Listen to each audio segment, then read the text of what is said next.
तो हेलो दोस्तों, स्वागत है आपके अपने प्यारे YouTube चैनल 2K क्लासेस में। ठीक है, तो आज इस वीडियो में बहुत ही इंपॉर्टेंट क्वेश्चन होने वाले हैं जो कि एमसीक्यू क्वेश्चन होंगे, टॉप एमसीक्यू क्वेश्चन होंगे हिस्ट्री का। ठीक है, मेजर 17 है ना, बीबीयू जो आपका होने वाला है सेमेस्टर 7 का एग्जाम 15 जून को। ठीक है, मेजर 17 का उसका है आज टॉप एमसीक्यू क्वेश्चंस, वो भी 50 एमसीक्यू क्वेश्चंस मैं इस वीडियो में कराऊंगा आपको। ठीक है, 50 एमसीक्यू क्वेश्चन जो कि बहुत ही इंपॉर्टेंट क्वेश्चंस होंगे। ठीक है, तो चलिए वीडियो को ज्यादा लंबा नहीं करते हैं, वीडियो को स्टार्ट करते हैं। ठीक है, तो क्या बोल रहा है, संयुक्त राष्ट्र संघ की स्थापना कब हुई? तो संयुक्त राष्ट्र संघ की स्थापना कब हुई थी? 1945 ईस्वी में हुई थी। ठीक है, चलिए अगला क्वेश्चन है, यूएन चार्टर कब लागू हुआ? ठीक है, तो यूएन चार्टर कब लागू हुआ? 24 अक्टूबर 1945 में। ठीक है ना, चलिए अगला क्वेश्चन है, यूएन का मुख्यालय कहाँ है? तो यूएन का मुख्यालय कहाँ है? न्यूयॉर्क में। ठीक है, चलिए अगला क्वेश्चन हमारा है चौथा नंबर, सुरक्षा परिषद में कुल सदस्य कितने होते हैं? तो कितने होते हैं? कुल परिषद 15 होते हैं। ठीक है, चलिए आगे है पांचवा नंबर क्वेश्चन, सुरक्षा परिषद के अस्थाई सदस्य कितने होते हैं? ठीक है, तो कितने होते हैं? 5 होते हैं। ठीक है, चलिए और आगे है छठा नंबर, वीटो शक्ति किसके पास होता है? ठीक है, तो किसके पास होता है? अस्थाई सदस्य के पास होता है। ठीक है, अस्थाई सदस्य है ना, वहां के जो अस्थाई सदस्य होते हैं उसके पास। चलिए अगला क्वेश्चन है सातवां नंबर, महासभा में प्रत्येक देश की कितने वोट मिलते हैं? महासभा में प्रत्येक देश के कितने वोट मिलते हैं? तो प्रत्येक देश के वोट एक ही मिलते हैं। ठीक है ना, एक वोट ही दिए जाते हैं प्रत्येक देश से। चलिए अगला है आठवां नंबर क्वेश्चन, आईसीजे कहाँ स्थित है? तो आईसीजे कहाँ स्थित है? हैग में। ठीक है, चलिए अगला क्वेश्चन है नौवां नंबर, यूएन का न्यायिक अंग कौन है? तो आईसीजे। ठीक है ना, इंटरनेशनल कोर्ट ऑफ जस्टिस। ठीक है, चलिए अगला क्या है, 10वां नंबर, महासचिव की नियुक्ति कौन करता है? तो महासचिव की नियुक्ति कौन करता है? सुरक्षा परिषद की सिफारिश पर महासभा करता है। ठीक है ना, चलिए शीत युद्ध किस देश के बीच था? जो शीत युद्ध था वो किस देश के बीच था? तो यूएसए और यूएसआर, मतलब कि अमेरिका और रूस के बीच में था। ठीक है, चलिए आगे क्या है, शीत युद्ध कब शुरू हुआ? ठीक है, तो 1945 में शुरू हुआ था शीत युद्ध। ठीक है ना, कब हुआ था? 1945 में हुआ था। ठीक है, चलिए अगला क्या है 13 नंबर, शीत युद्ध का अंत कब हुआ? तो शीत युद्ध का अंत हुआ था 1991 में। कब हुआ था? 1991 में। ठीक है, चलिए अगला जो हमारा पॉइंट, सॉरी अगला क्वेश्चन है,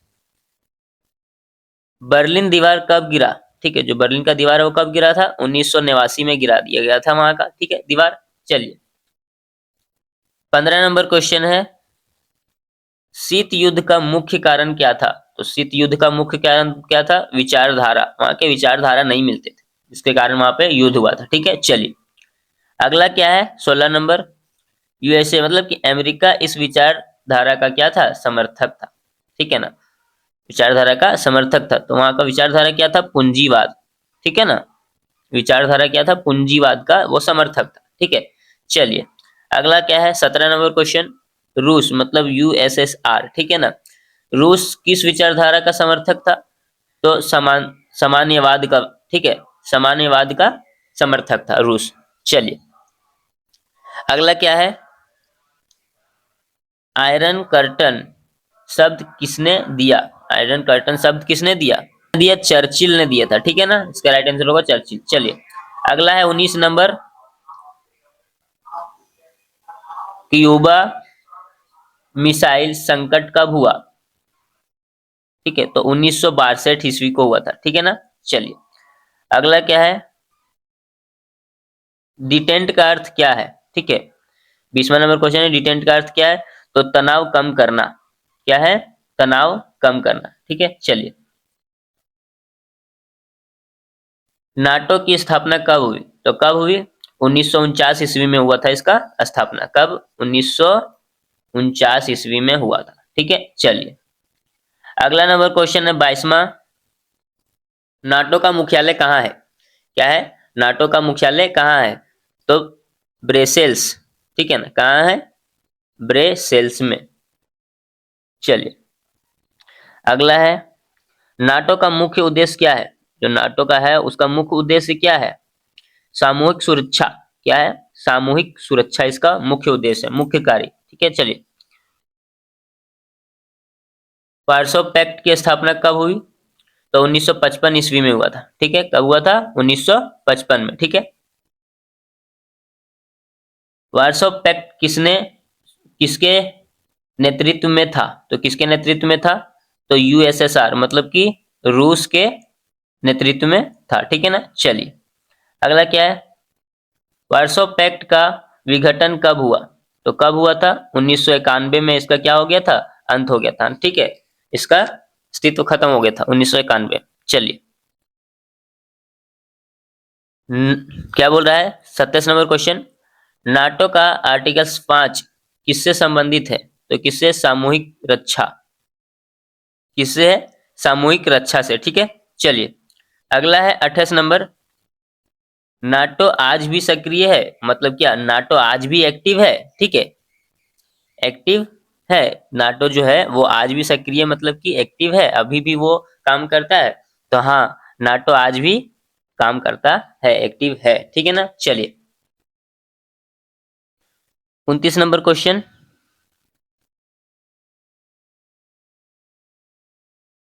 द्विध्रुवीय विश्व किस काल में था? ठीक है, तो शीत युद्ध के काल में था। ठीक है ना, चलिए अगला क्वेश्चन है 30 नंबर, गुटनिरपेक्ष आंदोलन का उद्देश्य क्या था? ठीक है, तो क्या था? तटस्थ करना। ठीक है, क्या? तटस्थ करना। ठीक है ना, 31 नंबर क्वेश्चन क्या है, डब्ल्यूटीओ की स्थापना कब हुई? तो डब्ल्यूटीओ की स्थापना कब हुई? तो 1995 ईस्वी में हुआ था। ठीक है, चलिए आगे क्या है, डब्ल्यूटीओ का मुख्यालय कहाँ है? क्या बोल रहा है? डब्ल्यूटीओ का मुख्यालय कहाँ है? तो जेनेवा में है। कहाँ है? जेनेवा में। ठीक है, चलिए अगला 33 नंबर क्वेश्चन क्या बोल रहा है, डब्ल्यूटीओ किससे संबंधित है? तो डब्ल्यूटीओ किससे संबंधित है? व्यापार से संबंधित है। ठीक है, चलिए अगला क्या है, जीएटीटी का पूरा नाम क्या है? जीएटीटी का पूरा नाम क्या है? General agreement of traffic and trades. Okay, चलिए अगला क्या है, वैश्वीकरण का अर्थ क्या है? तो वैश्वीकरण का क्या अर्थ है? वैश्विक जुड़ाव। ठीक है, क्या है? वैश्विक जुड़ाव, है ना। चलिए अगला क्वेश्चन है हमारा 36 नंबर, वैश्वीकरण का मुख्य साधन क्या है? तो वैश्वीकरण का मुख्य साधन क्या है? इंटरनेट। ठीक है, इसका मुख्य साधन क्या है? इंटरनेट, है ना। उदारीकरण का अर्थ क्या है? तो उदारीकरण का अर्थ क्या है? नियंत्रण कम करना। क्या करना? नियंत्रण को कम करना। ठीक है, चलिए 38 नंबर क्वेश्चन है, बहुराष्ट्रीय कंपनी किसे किससे जुड़ी है? जो बहुराष्ट्रीय कंपनी है वो किससे जुड़ी है? तो वैश्वीकरण से जुड़ी हुई है। किससे जुड़ी हुई है? वैश्वीकरण से। ठीक है ना, इसका राइट आंसर होगा वैश्वीकरण। अगला क्या है 39 नंबर क्वेश्चन, बोल रहा है डब्ल्यूटीओ विवाद समाधान करता है? तो करता है, हाँ अभी भी करता है। ठीक है, चलिए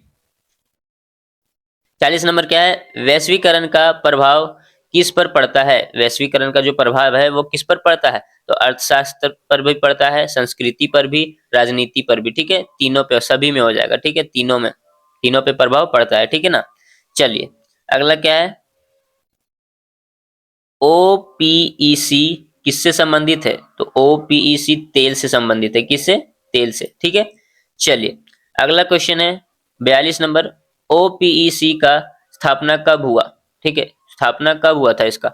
तो 1960 ईस्वी में हुआ था। कब हुआ था? 1960 ईस्वी को इसका स्थापना हुआ था। ठीक है, चलिए अगला नंबर क्वेश्चन है 43 नंबर, खाड़ी युद्ध कब हुआ? जो खाड़ी युद्ध था वो कब हुआ था? तो 1991 ईस्वी में हुआ था। कब? 1991 ईस्वी को हुआ था। ठीक है, चलिए अगला क्या है, खाड़ी युद्ध किसके किसके बीच हुआ? खाड़ी युद्ध किसके किसके बीच हुआ था? तो इराक और कुवैत के बीच में, ठीक है। चलिए अगला क्या है, रंगभेद किस देश में था? तो रंगभेद किस देश में था? दक्षिण अफ्रीका में था रंगभेद, ठीक है।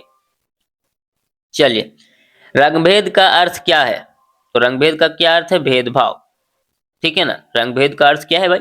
भेदभाव। चलिए एनपीटी, ठीक है, एनपीटी का पूरा नाम क्या है? तो एनपीटी का पूरा नाम क्या है? न्यूक्लियस नन प्रोलाइफरेशन ट्राइट्री, ठीक है। चलिए सीटीबीटी, ठीक है, सीटीबीटी किसे संबंधित है? तो किससे संबंधित है? परमाणु परीक्षण प्रतिबंध, ठीक है, उससे संबंधित है ना। चलिए 49 नंबर क्वेश्चन क्या बोल रहा है, परमाणु हथियार किस राजनीतिक से जुड़े हैं? तो किससे जुड़े हैं? नाभिकीय, ठीक है, किससे? नाभिकीय से जुड़े हुए, ठीक है। चलिए 50 नंबर क्वेश्चन, इस वीडियो का लास्ट क्वेश्चन, ठीक है। एक ध्रुवीय विश्व किसके नेतृत्व में उभरा? ठीक है, तो अमेरिका के नेतृत्व में उभरा था, ठीक है। चलिए तो भाई लोग मैंने इस वीडियो में टोटल 50 क्वेश्चंस कंप्लीट करवा दिए, ठीक है, जो कि मेजर 16 का है, मेजर 16 का है, ठीक है ना, जो कि 15 जून को एग्जाम में पूछे जाएंगे क्वेश्चंस। मैंने प्रीवियस ईयर से भी लिया है और कुछ मैंने खुद से भी बताया। इसमें टोटल 50 क्वेश्चन कंप्लीट करवा दिए हैं, इससे बाहर आपको एक भी क्वेश्चन नहीं आएगा, ठीक है। और आपको कोई भी सब्जेक्ट का चाहिए तो आप हमको कमेंट करें, ठीक है, मैं उसका भी वीडियो अब तक लेके आऊंगा, ठीक है ना। और भाई वीडियो बनाने में बहुत मेहनत लगता है, चैनल को सब्सक्राइब कर दें और बगल में बेल आइकन आएगा उसको ऑल पे सेट कर दें, ताकि इसी तरह से और भी वीडियो आपके तक पहुंचाते रहे, ठीक है।